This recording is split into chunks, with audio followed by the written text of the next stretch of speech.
Hey everyone, I'm Joanne with Quiet Waters Farm and Craft. So I'm going to be making some peanut butter pinwheels today. They're kind of like the potato candy, but I'm not going to be putting mashed potatoes in there. I don't have any mashed potatoes. I mean, I could make some up, but I'd rather just go ahead and make these. It pretty much tastes a little bit the same, but it is just a little bit different. But if you're wanting a sweet little peanut butter treat, this is the perfect little snack to make. I make these so that way in the evening time when we want something sweet, we have it.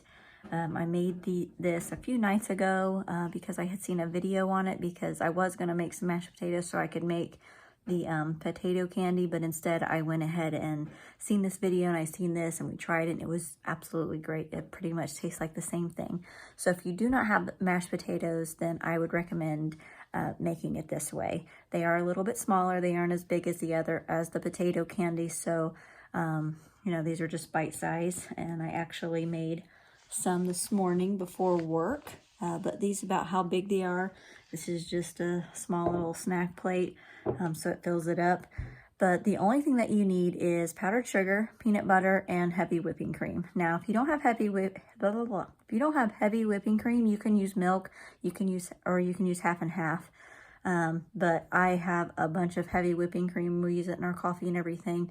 And I just like the taste of it better with the heavy whipping cream. So we're gonna get started. I'm gonna flip the camera around so you guys can see just how I make it.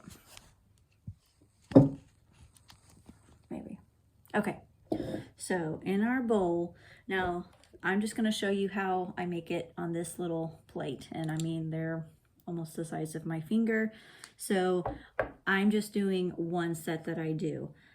This plate is actually going to some friends, so that's why I'm making another plate, because my kids wanted some.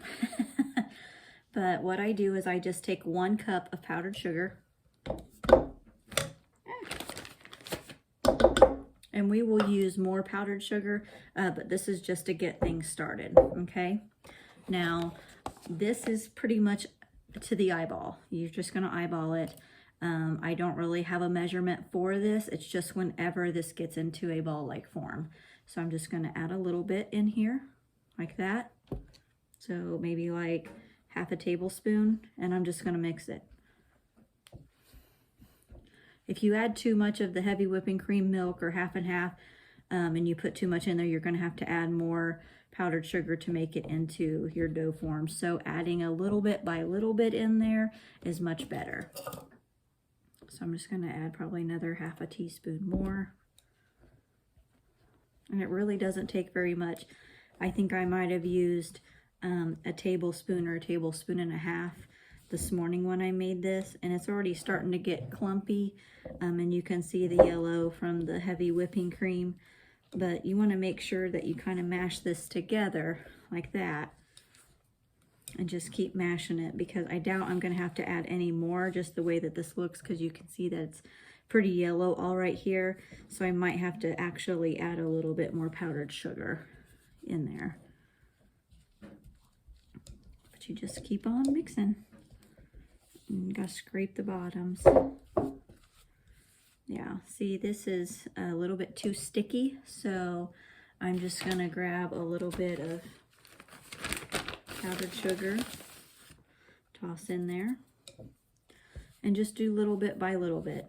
I mean, it's not rocket science, and you know, you just kind of have to do it to your consistency. And when it kind of forms into a ball and not so much sticky, see, it's still really sticky on there, we're going to have to add some more powdered sugar.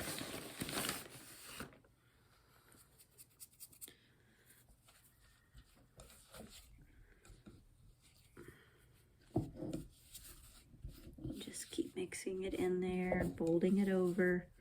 So that's pretty good. I've got a little bit stuck to there, but that's okay. So then what we're gonna do, I'll move this plate over here. Now, if you have a placemat, or if you have these little cutting boards that are plastic, these are great. I mean, I can put it on my surface here. I've been doing a whole bunch of different baking stuff, so sorry, my table is a mess. But I got this. It's a Pioneer Woman, and I really, really like these. They're just small and petite, but actually my potato cake will, or my peanut pinwheel, sorry, it's not a potato cake, will fit right on here. So I'm just going to take a little bit more powdered sugar because I don't want it to stick. And I'm just going to kind of put it in the crevices of all my little knife marks here. And you're just going to sprinkle it. That's all we're going to do. And then we are going to flop out our mixture here.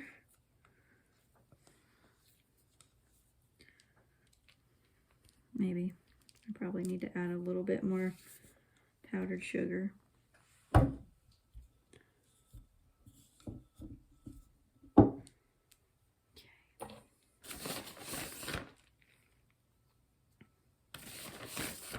And I sometimes will use gloves, like if I'm in a hurry and I've got a lot of things to do and I've got errands to run.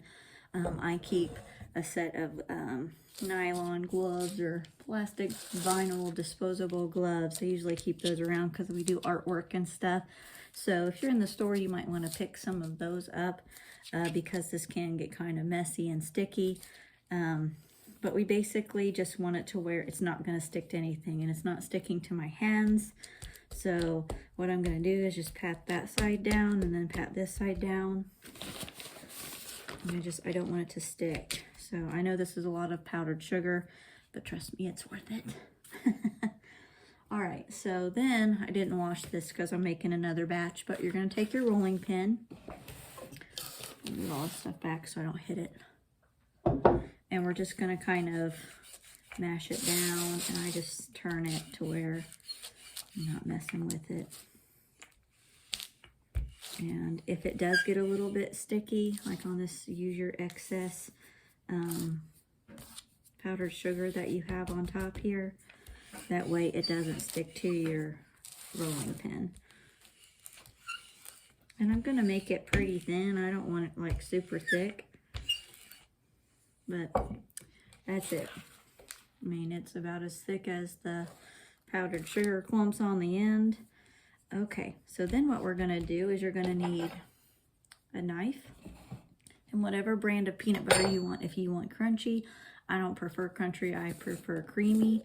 So I love Jif. If not, I buy like the Walmart Great Value. I think it tastes the exact same.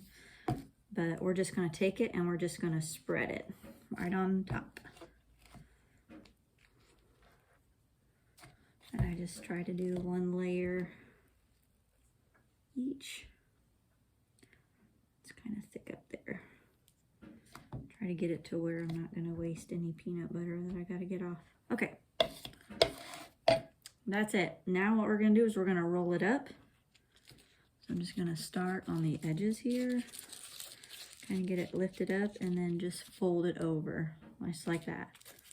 And then I'm just going to keep going.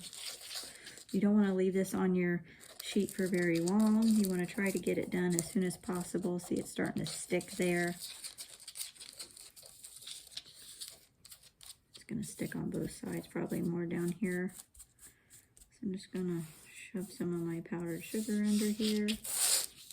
All right. I'm just going to keep on rolling it up. So you want to make sure, this is one of the reasons why you want to make sure that you've got enough powdered sugar on there, so that way you're not all sticky-fied on the bottom here. All right, so I'm just going to move this to where it's in the middle and away from that sticky edge. Get it all nicely formed. It doesn't have to be perfect, but you're just basically going to make a log.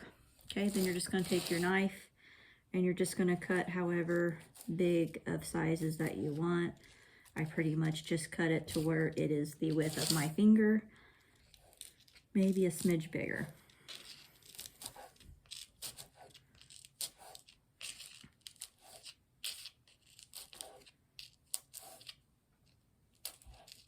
Just like that. Now you can eat these now if you want to, but they're going to be really, really creamy. So what I do is I take them, I put them on a plate, and I put them in the fridge for at least 30 minutes. So with doing that, it makes it a little bit harder. These have actually been in there a couple hours. But I don't cover them or nothing. So if you leave them in there for 30 minutes, I wouldn't cover them. They're just going to get a little bit, but it's to where it forms a kind of a crust on the outside, and they're so delicious. I mean, these are so great. But I'm going to pop these on a plate. I'm going to put them in my refrigerator for at least 30 minutes. Check them. If I need to leave them in a little bit longer, I will. But if, you know, we eat them for a snack, I'll put saran wrap or something around them and put them back in the fridge. With it, you know, kind of being winter time, your houses are probably a little bit cooler. But my recommendation is to keep them in the fridge because they taste much better. So, yes. So I'm going to get these on the plate, get them in the fridge. I hope that you've all enjoyed this recipe. It doesn't take very much, like I said, but you get a beautiful little snack, and I'm sure these are going to be gone within no time because my kids are going to like rave when they see them. So I hope that you guys all have a blessed day. Thank you for watching, and I will put everything down in the description box. Thanks.